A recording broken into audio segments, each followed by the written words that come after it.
Perkenalkan, namaku Ahmad Januari, nama sudah disamarkan atau biasa dipanggil Juri.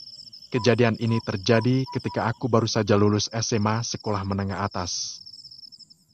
Jur, kamu sudah kerja belum? Tanya Mas Rahmat kepadaku. Saya belum kerja, Mas Rahmat, jawabku singkat. Kamu mau nggak kerja di tempat Mas? Kerjanya enak dan gajinya juga lumayan.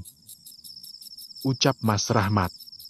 Jadi memang sebelumnya aku pernah bekerja di pabrik sepatu, tapi tidak terlalu lama karena sering sakit-sakitan ditambah beban kerja yang luar biasa melelahkan. Kalau misalkan ada lowongan saya mau, Mas Rahmat, daripada nganggur.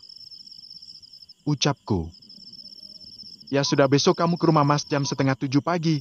Sekarang kamu siapkan surat lamaran kerja dan jangan lupa besok pakai kemeja putih. Terang Mas Rahmat kepadaku. Keesokan harinya aku langsung menuju kediaman Mas Rahmat, sesuai dengan instruksi yang kemarin dia berikan. Tak lupa aku membawa bekal agar nanti siang tidak kesulitan dalam mencari makan. Kamu sudah sampai, Jur? Tanya Mas Rahmat yang melihatku berdiri rapi di samping kamar miliknya. Udah dong, Mas. Masa saya telat dan bikin Mas Rahmat jadi nunggu saya? Jawabku sambil membawa rantang berisi roti dan sedikit cemilan. Mantap. Nah begitu dong, harus semangat cari nafkah biar bisa halalin anak orang nanti. Jawab Mas Rahmat sambil meledekku. 15 menit selanjutnya kami pun mulai bergerak menuju tempat yang dimaksud dan selama di perjalanan ini, aku menanyakan pekerjaan apa saja yang nantinya aku kerjakan.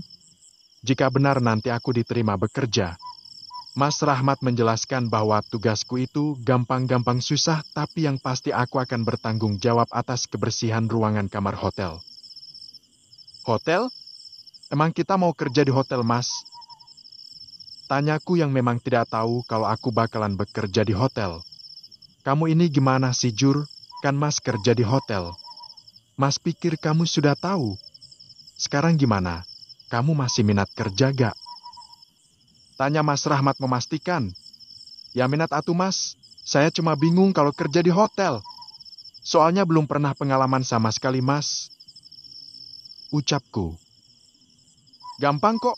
Kamu paling tugasnya bersihin kamar, lipat selimut sama spray dan antar tamu ke kamarnya. Nanti sisanya biar senior kami yang handle. Terang Mas Rahmat menjelaskan secara rinci. Setelah kurang lebih 45 menit kami berkendara motor, akhirnya kami pun tiba di pintu masuk hotel. Hotel ini terletak di pesisir pantai dengan memiliki kurang lebih 30 lantai. Wah, besar juga hotelnya. Ini aku semua yang nanti merapikan kamarnya. Ucapku. Ya enggak lah, Jur. Nanti kamu dibantu sama teman satu divisi yang lain. Setelah bertegur sapa dengan pihak penjaga dan beberapa rekan Mas Rahmat, aku dibawa ke sebuah ruangan di basement dekat parkir mobil. Di sana suasana parkiran nampak kosong, tidak yang seperti aku bayangkan. Juri, ini Pak Handoko. Dia yang nanti menjadi seniormu. Kalau ada yang mau kamu tanyakan langsung saja pada beliau ya. Ucap Mas Rahmat. Baik Mas, jawabku singkat.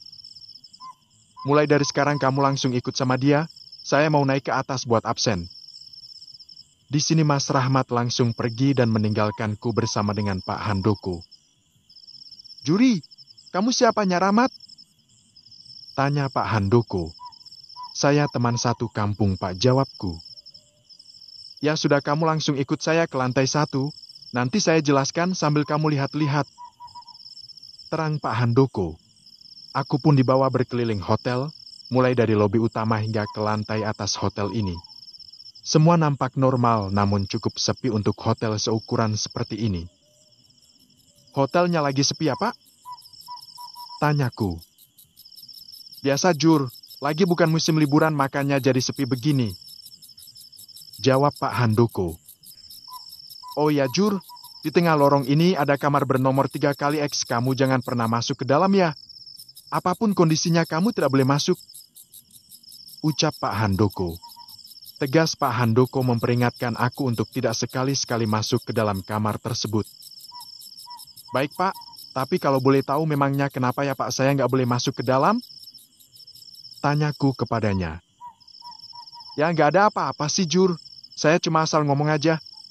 Hahaha. Terdengar lawakan bapak-bapak ini sedikit mengerjaiku. Kamu santai aja lah, jangan kaku begini. Kerja di sini itu enak sama gak capek. Ucap Pak Handoko sambil berlalu pergi meninggalkanku di ujung lorong.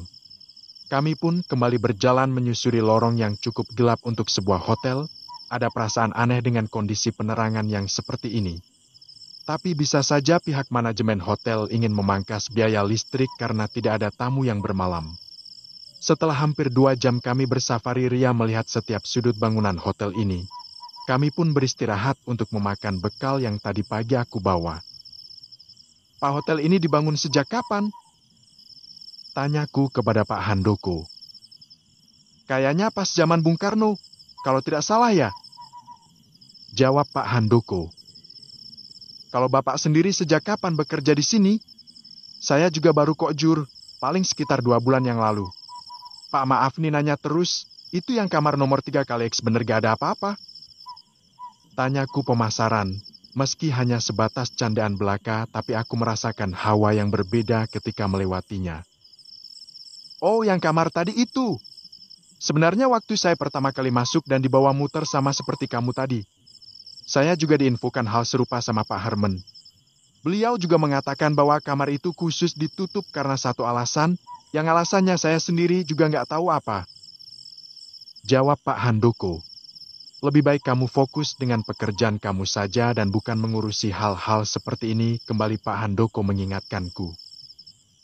Iya Pak, saya cuma penasaran aja. Jawabku. Setelah menghabiskan bekal kami berdua pun kembali turun ke bawah, nampak Mas Rahmat sedang terduduk kelelahan. Mas lagi istirahat juga? Tanyaku. Iya Jur, tadi ada tamu yang baru masuk ke lantai ketiga. Jawabnya.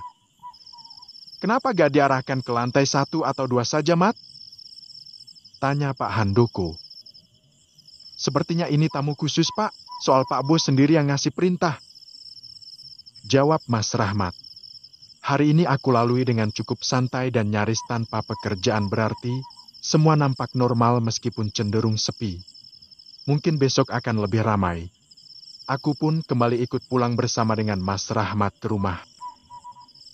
Sebulan berlalu semenjak pertama kali aku bekerja di hotel ini, suasana hotel yang tenang ditambah pekerjaan yang tidak terlalu banyak membuat aku kerasaan bekerja di sini. Ternyata bekerja di hotel enak juga ya, ucapku dalam hati. Namun ada perasaan yang masih mengganjal pikiranku tentang kamar di lantai 3 tersebut. Ya, kamar itu seperti memiliki daya tarik luar biasa. Ada perasaan was-was bercampur rasa ingin tahu yang begitu besar, bahkan wewangian bunga setaman selalu tercium ketika aku melintasi kamar tersebut hingga menimbulkan pertanyaan-pertanyaan besar dalam pikiranku. Sampai suatu ketika ada sebuah kejadian janggal yang terjadi denganku. Waktu itu Mas Rahmat dikabarkan jatuh sakit hingga aku terpaksa mengisi jam kerjanya yang kosong. Kondisinya memang sedang turun hujan namun tidak terlalu deras. Aku yang harusnya libur bekerja terpaksa untuk masuk. Lalu setibanya di hotel, aku langsung diminta ke dapur untuk membawakan pesanan tamu di lantai kedua. Sesampainya di pintu dapur nampak Pak Handoko membawa nampan berisi sesajen dan beberapa perlengkapan lainnya. Untuk siapa itu, Pak? Tanyaku kepada beliau. Oh, kamu Jur, kamu bawa ke tamu kamar 2 kali X ya? Jawab Pak Handoko dengan wajah yang serius.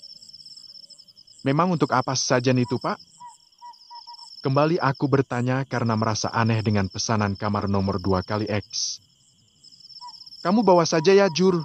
Ini perintah langsung Pak Bos dan berhati-hati dengan mereka. Ucap Pak Handoko mengingatkan aku. Baik Pak, jawabku singkat karena melihat wajah serius Pak Handoko. Meski takut dan bingung, aku tetap membawa sesajen itu dengan hati-hati. Di sepanjang lorong menuju kamar 2 kali X suasananya sangat sepi, tidak seperti biasanya. Kemana pegawai yang lain? Ucapku dalam hati. Bahkan di dalam lift tercium aroma bunga setaman yang sama seperti aroma di depan kamar 3 kali X. Kenapa wangi pengharumnya seperti ini? Ucapku. Setibanya aku di kamar 2 kali X, Aku menekan bel dan menunggu tamu yang berada di dalamnya untuk keluar. Saat aku akan kembali menekan bel, nampak seorang gadis menggunakan kain carik sedada datang menghampiriku. "Kamu yang namanya Mas Juri kan?" tanya gadis tersebut kepadaku. "Iya betul Bu, saya Juri, pelayan yang malam ini bertugas." Jawabku yang sedikit bingung dengan pertanyaan spontan darinya. Bagaimana bisa dia tahu namaku, ucapku dalam hati. "Ayo masuk Mas, kamu sudah saya tunggu dari tadi." Ucapnya. Ada apa ini? Mengapa gadis secantik dia menungguku dan ada maksud apa sebenarnya dengan sesajen yang tadi aku bawa? Ada begitu banyak pikiran buruk yang melayang dalam pikiran dan perasaanku saat ini. "Oh iya, saya lupa memperkenalkan diri. Nama saya Rianti, nama sudah disamarkan. Mas Juri mau mandi atau mau makan dulu?" tanya Karyanti kepadaku.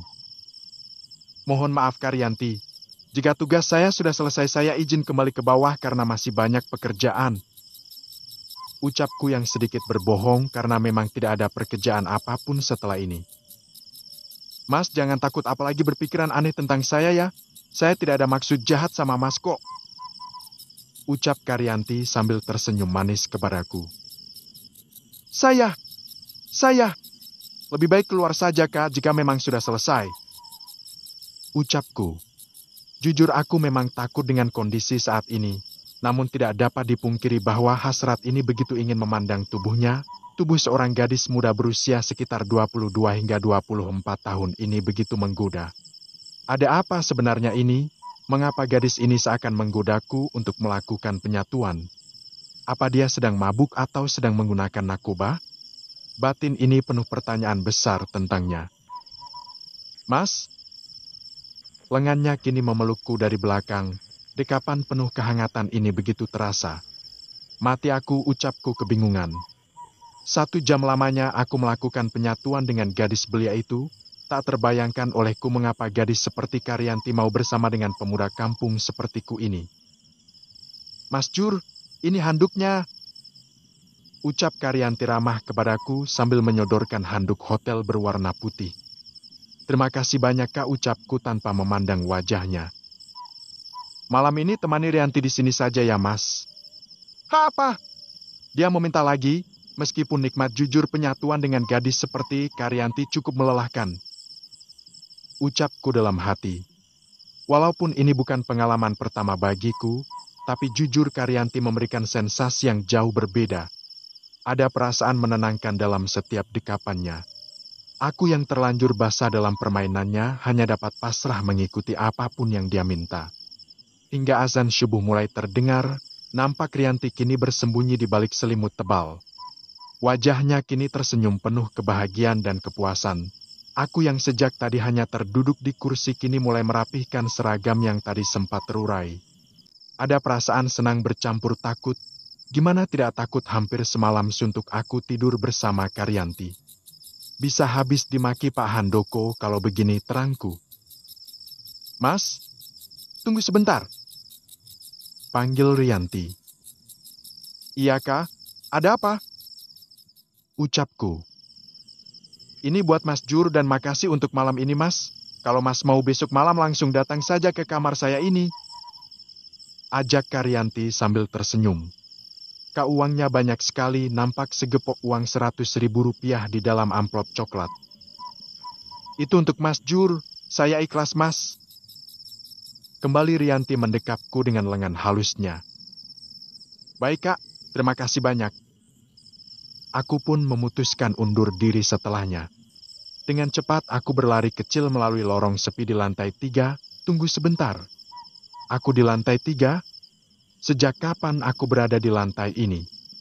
Sedangkan semalam aku mengantar sesajen itu ke kamar 2x di lantai kedua. Aku termenung sejenak sambil menunggu pintu lift terbuka, sesekali ku tatap lorong hotel dengan pintu kamar berjejer rapi.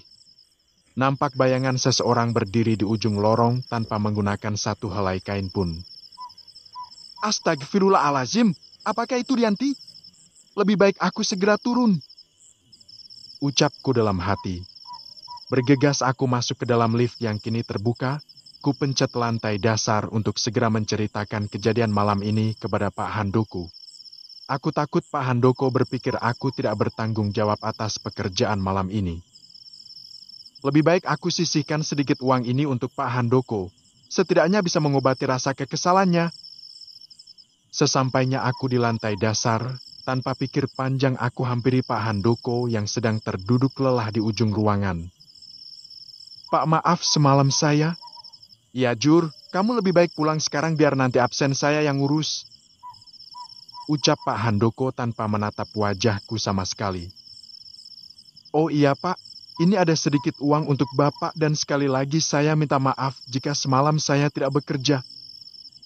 Kembali aku coba meminta maaf kepada Pak Handoko. Jika kamu masih mau hidup, buang uang itu dan jangan lakukan hal yang sama seperti semalam. Aku memintamu ke kamar 2 kali X, bukan malah ke lantai atas. Jawab Pak Handoko yang seakan tahu kejadian semalam. Aku pun pergi pulang tanpa bertanya lebih lanjut dengan Pak Handoko. Entah apa maksud dari perkataan beliau tentang uang dan gadis di kamar 3 kali X. Aku takut dia murka karena sikapku itu, lebih baik aku tanyakan besok lusa. Keesokan harinya, setelah absen aku langsung menemui Pak Handoko untuk meminta penjelasan tentang kata-katanya semalam. Pak Handoko, tunggu sebentar Pak. Ya Jur, ada apa? Jika masalah uang semalam maaf, saya tidak mau terima Jur. Bukan itu Pak, tapi maksud perkataan Bapak semalam itu? Tanyaku. Di sini Pak Handoko bercerita semua kebenaran yang ada di hotel ini. Bahwa kejadian yang semalam aku lalui adalah ritual pesugihan yang selalu dilakukan pemilik hotel untuk mencari tumbal bagi pesugihan yang dijalaninya. Dan seringnya tumbal dipilih adalah tamu hotel atau karyawannya sendiri. Coba kamu perhatikan Rahmat, dia sepertinya sudah melakukan ritual pesugihan yang sama dengan Mujur. Berangsur-angsur kesehatannya menurun dan sering sakit-sakitan. Saran saya buang uang itu dan jauhi kamar itu mulai saat ini. Terang Pak Handoko kepadaku. Bahkan menurut Pak Handoko, semua karyawan hotel telah setuju untuk merahasiakan dan membantu ritual pesugihan ini dilaksanakan. Seperti halnya Pak Handoko semalam ketika menyerahkan nampan berisi sesajen kepadaku. Setelah kejadian itu, aku kembali bekerja seperti biasanya. Tidak ada hal yang ganjil apapun selama aku bekerja dan uang yang diberikan Rianti tetap utuh seperti sebelumnya, tidak ada 1 rupiah pun aku gunakan. Sampai akhirnya kabar atas kematian Mas Rahmat terdengar. Dia meninggal dengan penyakit kelmin, entah itu karena ritual pesugihan atau mungkin kebiasaan buruknya dengan wanita. Namun bayangan akan sosok Rianti begitu melekat dalam ingatanku hingga saat ini, ada perasaan untuk mengulangi kejadian malam itu dengannya. Tapi aku lebih takut dengan ritual pesugihan yang diceritakan Pak Handoko kepadaku. Sampai 5 tahun lamanya aku bekerja dan memutuskan untuk berhenti, karena setiap tahun selanjutnya satu persatu teman kerjaku mati secara mengenaskan. Dan cerita pun selesai, terima kasih banyak atas perhatiannya. Wassalam.